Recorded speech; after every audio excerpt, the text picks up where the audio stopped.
Welcome to the Naked Truth Chazinator podcast. Today I'll be updating you on all the stories I've covered so far in this podcast series. In my first episode of The Naked Truth, I revealed how I believe that TikTok is a Chinese communist app, and why I believe that so many videos go viral on TikTok for the purpose of making America look bad and dividing us as a country. Ironically, after I told that story, I've had several videos go viral, including one review that I did of a karaoke machine for a TikTok shop. It was my first time singing on TikTok, and it was quite a success, and a lot of people want me to sing again, but I haven't yet. As for the 9,000 followers that I lost, I've now gained 10,000 new followers to replace them, and that feels good. Take that, haters. And yes, I do get a little petty sometimes. Forgive me, I'm only human. But some people tend to put me up on a platform. They want to mold me into a Mr. Rogers, Bob Ross hybrid.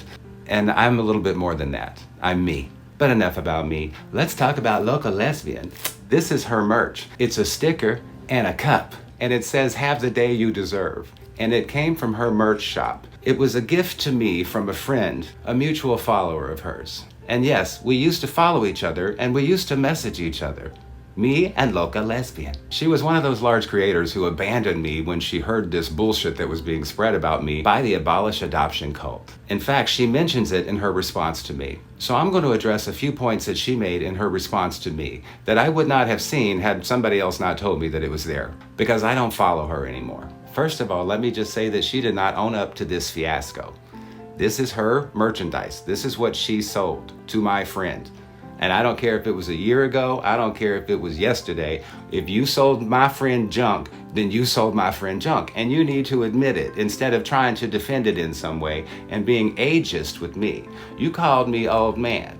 Who you call an old man? Now she claims that she doesn't know who this old man is and that she doesn't watch my content. But clearly she copied my video when I tagged the CEO, Mr. Shu, and I told him that he needed to give me a blue check mark because people were impersonating me on his app and they were conning people out of money. She made a nearly identical video. She took screenshots of her impersonators just like I did. She tagged Shu and she insisted on getting a blue check mark. So tell me that she doesn't know who this old man is. Now she says that she wants to run for mayor in a few years in her little Indiana town. That's quite a goal. So she made another video telling everyone that she is expunging her felony record. Doesn't that kind of defeat the whole purpose of expunging your felony record to begin with? And then she followed up by telling everybody what the felonies were that she was charged with. But the reason you expunge your felonies is so that you don't have to publicly address them. Getting them expunged doesn't mean they didn't happen. I have absolutely no problem with anybody who paid their debt to society. You did the crime, you did the time, and now you're free to do whatever else you want to do.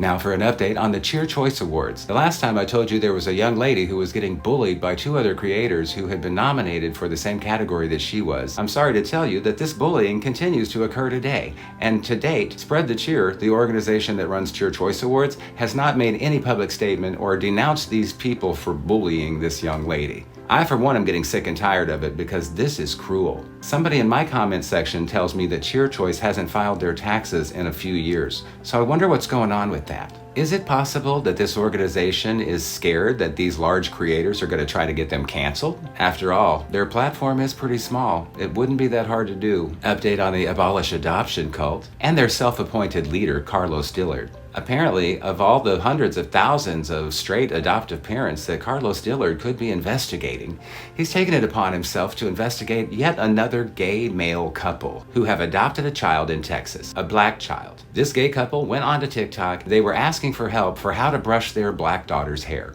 And instead, what they got was ridicule, condemnation, and hatred and judgment from another gay man. This is gay on gay hate, no matter how you look at it. Carlos could target anybody he wants, but he's going after gay white men. I know why. Watch my previous podcast about him, and you will too. Like most adoptive parents, these two gay men in Texas adopted this child legally. The adult birth mother consented to giving her child to this couple. Regardless of their criminal or personal history, they followed the law and they adopted a child. I don't have to like it, Carlos doesn't have to like it, but it's none of our damn business. You know what is our business? It's the lawmakers who need to be addressed, not the adoptive parents. Adoptive parents don't make the law. They do have to follow it. My husband did not adopt through a private agency. It was through foster care, through the state, and trust me, they were strict. We both had to have background checks, even though he was the one legally adopting. In my previous podcast about micro-influencer Carlos Dillard, I showed you how in 2020 he made a post on Facebook owning up to the fact that when he was an adult, he was arrested for solicitation. If you missed it, here it goes again. You can clearly see him saying that he's not ashamed of what he had to do, nor should he be. But what is shameful is when you accuse somebody of doxing you by posting that mugshot, which you yourself posted back in 2020 on Facebook for the whole world to see. And yet within the last few months, he's changed his tune and decided to call himself a child trafficking victim. You were 18, which means you were an adult. You were trafficking yourself, so you victimized yourself.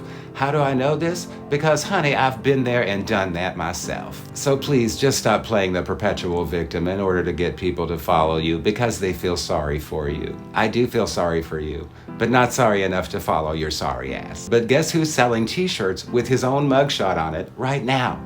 Attempting to profit from the lies that he has told once again. It's just hilarious and sad and pathetic all at the same time. But as I've said previously, and this goes out to you, Loca Lesbian too, bring it to YouTube. Don't just go on your channel on TikTok where you know you're gonna get a lot of support.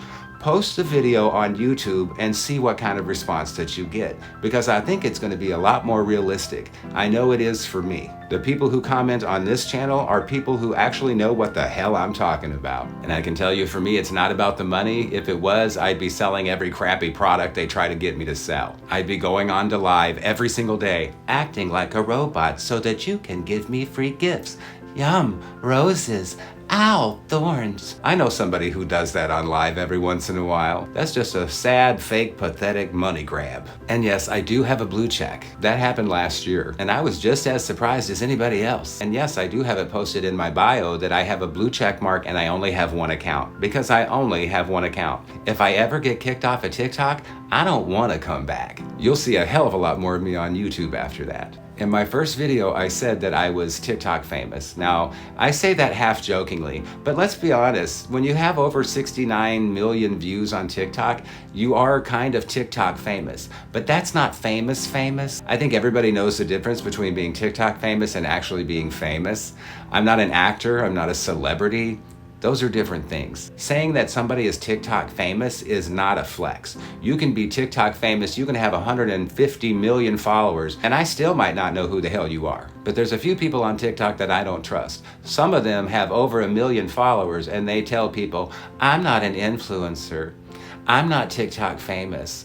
Yeah, you're both of those things. And now you're being manipulative because you're being disingenuous. And the only motivation you have to be that disingenuous is to try to make somebody think that you're much more genuine than you really are.